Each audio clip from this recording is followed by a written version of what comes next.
Hello, my name is Danny Nowlan and I'm the Director of ChassisSim Technologies. Welcome again to this latest ChassisSim video tutorial. In this video tutorial, what I'm going to be discussing is the new features in ChassisSim version 3.19. And in particular, I'm going to be walking you through some things we've done in ChassisSim version 3.19 that should greatly simplify the simulation experience, particularly if you're new to ChassisSim.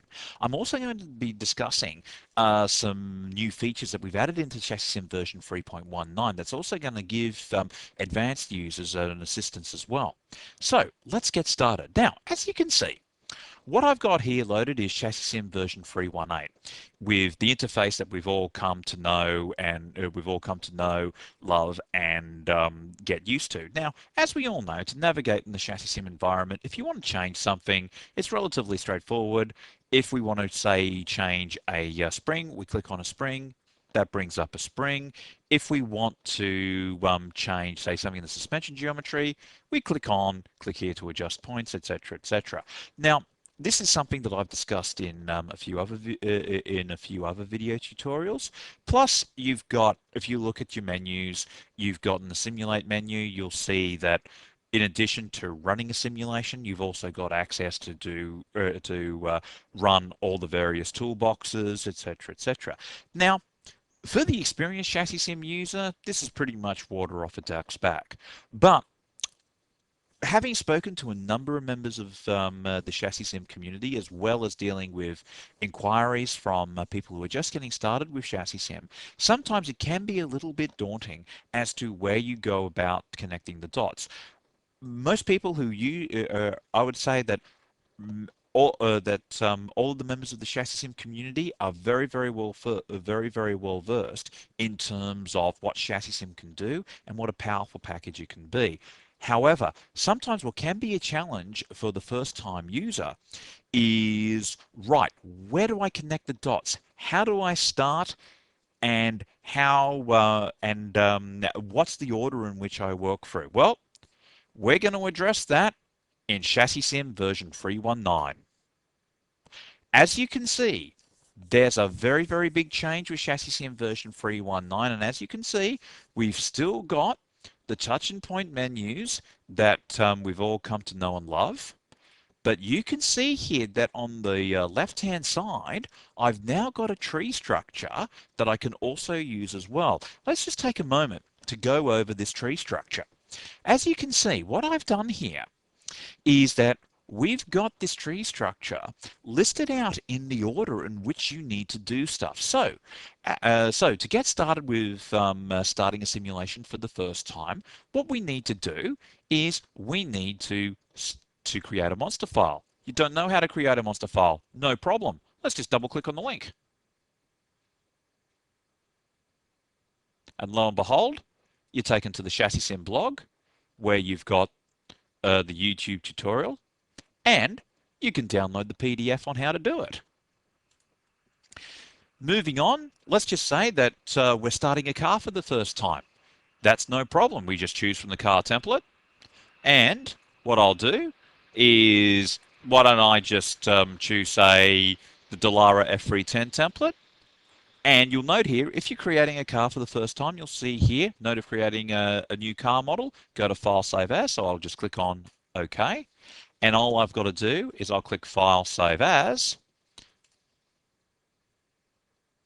And what I'll do is I'll just go into my models directory, and I'll go into my F3 directory, and I'll create a new file, a new folder called F310, and I'll just put in, this is my Dallara F310. And I'll put in today's date because I'm just a specific person in that regard. So I'll click on Save. And so all I've got to do now is I now go down to my next step, which is my setup/model. And all I've got to do is I'll just work it through. If I'm dealing with a car that's asymmetric, I can just click on with asymmetric editing off, or to turn it back on, I'll click on OK to asymmetric editing back on. And here All I've got to do now, if I want to edit my springs, I just click on the various springs. So front left spring, that brings up my spring properties, and my third springs if I need to edit those. Now, as you can see, right now I'm in symmetric mode. So all I've got to do is, if I'm in symmetric mode, when I click on either the left or the right spring, it'll edit both sides. So once I'm done with that, I now go down to my initial model refinement. And so here, if I've got my monster file, all I've got to do is click on Run One Touch Aero Modeling, input my monster file, click on my various parameters, and I'm good to go. Now, once I've done that, and obviously the same thing applies for my tire force estimation, my next protocol, I need to create a circuit. How do I do that? That's really easy. I just go through the order in which it's here. So I'll kick off on create a curvature file, and I input my monster file and output where I want my curvature file to be. Create a bump profile if you've got the bump profile toolbox installed. Lo and behold, there's the bump profile toolbox. And altitude and road camber from data if I need it. And then lastly, to run the auto group matching. And then lastly, I'm good to go. Now, for those of you running ovals, if you need to toggle between road course and oval mode, that's accomplished in circuit threshold settings.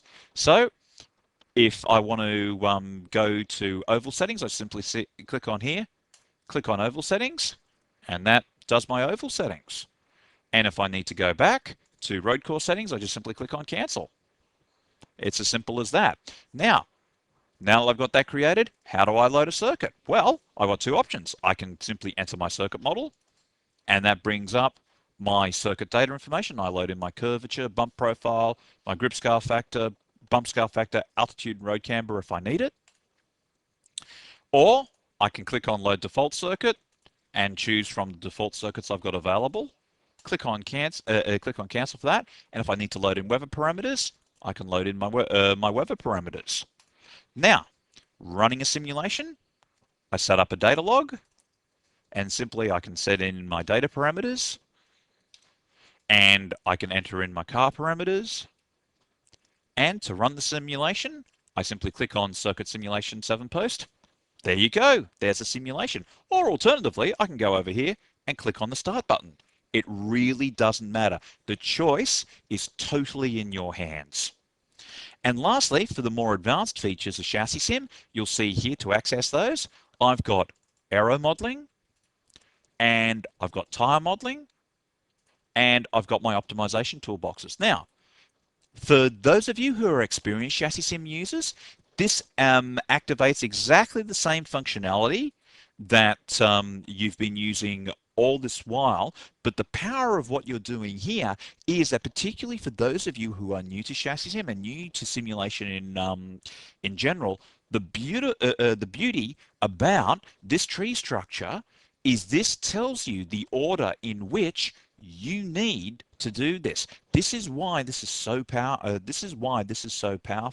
And our beta testing has shown that for a lot of people, this has really helped them to connect the dots. Now, for those of you who are advanced ChassisSim users, we've also thrown in a little new feature here called Save and Load Workspace. Now, what does that do? Let's just say that I've loaded up my Dallara here, and let's just say for the sake of the argument, I'm going to load a default circuit. I'm going to load in just say Eastern Creek, for instance. Click on OK, and let's just say that I'm going to run a aero modeling estimation. I'm just going to set up some specifics. I'm just going to set up some specifics for that. 0 at the ground. I'm not going to be using tire loads. I'll click on OK. Now, let's just say that I need to go away and do something, or Windows has prompted me for an update, whatever. All I need to do to save exactly that situation so I can return to it, I go to File, Save Workspace, and I'm just going to put in here Dallara v3.19 workspace with today's date.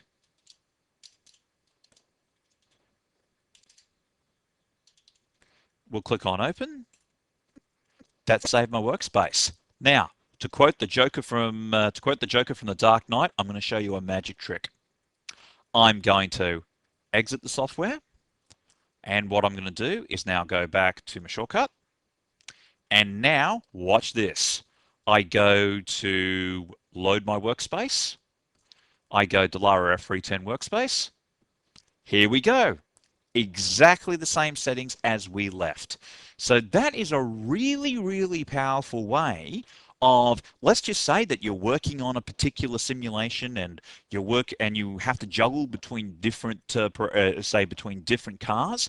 This is a really powerful way of, if you're really working on something, we can go through, set up the aero settings as we want them, or the tire settings, the circuit we've worked on, etc., etc.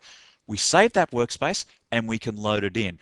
This is going to be a really, really powerful tool that you can use, not just to work on a particular circuit, but to also save that environment as well. So, for those members, for those viewers who are existing members of the ChassisSim community, by all means, you should have received your download instructions for this by now. But for those of you who are new to simulation or are in the market for simulation, by all means, contact us at info@chassissim.com, request your demo, and see for yourself how straightforward simulation can be using ChassisSim version 3.19, our tree directory structure, and our new workspace features.